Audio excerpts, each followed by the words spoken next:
جب خود نمائی اور بڑائی، کبر یہ ہوتا ہے تو غصہ بہت جلد آتا. خود نمائی، نمایاں ہونے کا شوق، اور کبر کہ میری محفل میں میرا لحاظ نہ کیا، میری طرف توجہ نہ دی، میری بات کو اہمیت نہیں دی، مجھے یوں کہہ دیا، میری بات نہیں سنی. تکبر.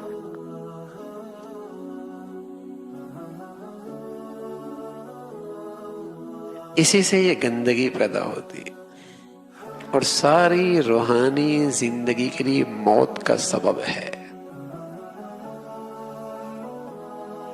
اعضاء اور جوارح سے نیکیاں کرتا رہے لیکن دل اس گندگی میں مبتلا ہو، عمل کا وزن کوئی نہیں رہتا. عمل کا وزن کوئی نہیں رہتا. وہ آدمی بہت ہی اچھا آدمی ہے جیسے غصہ دیر سے آئے جلدی چلا جائے.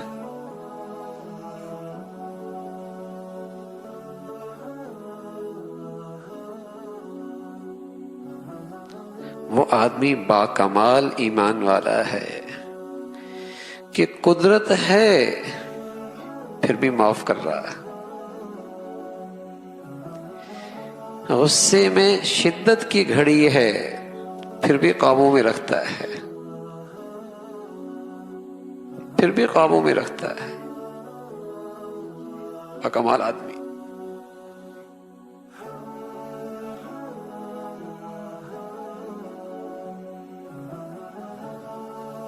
حسن عابدین رحمت اللہ علیہ باندی کسی عذر کی وجہ سے وضو کروا رہی، دوران وضو اس کے ہاتھ سے لوٹا گرتا ہے پانی کپڑوں پہ، پیشانی پہ غصے کے آثار بل آتے ہیں. باندی کہتی ہے والکاظمین الغیظ،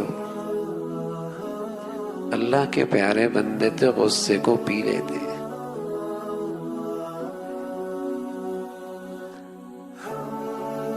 چہرے کا رنگ بدلا، وہ آگے بڑھتی ہے، کہتی ہیں والعافین عن الناس، اللہ کے پیارے بندے تو معاف کر دیتے ہیں.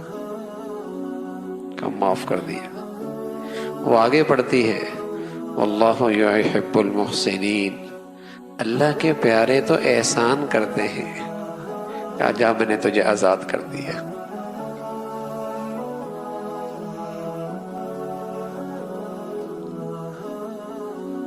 ہمارا برتاؤ اپنے ملازموں کے ساتھ، اپنے ماتحتوں کے ساتھ، اپنے خادموں کے ساتھ کیسا ہے؟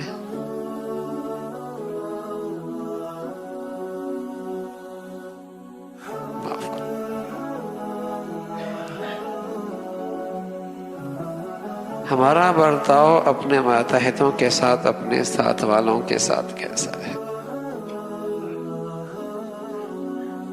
کیا معاملہ ہے؟ اندھیر نگری نہیں ہے، جو آج بونا ہے کل کاٹنا ہے. جو آج طرز عمل ہے کل اس کا رد عمل بھی ہے. جو آج کیا ہے کل اس کی جواب دہی بھی ہے.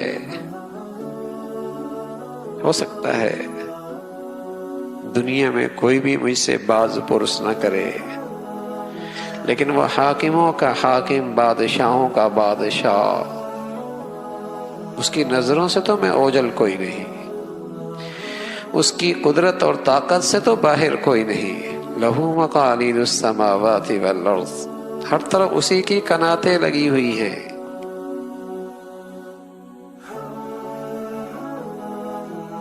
اس کے یہاں تو ایک ضابطہ ہے.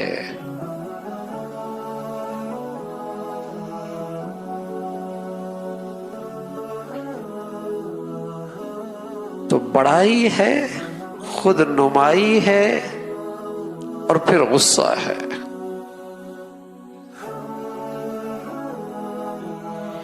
اس لیے اللہ کے نبی صلی اللہ علیہ وسلم فرمایا کرتے تھے پہلوان وہ تھوڑی ہے جو کسی کو بچھاڑ دے، پہلوان تو وہ ہے غصے میں اپنے آپ کو قابو میں رکھے۔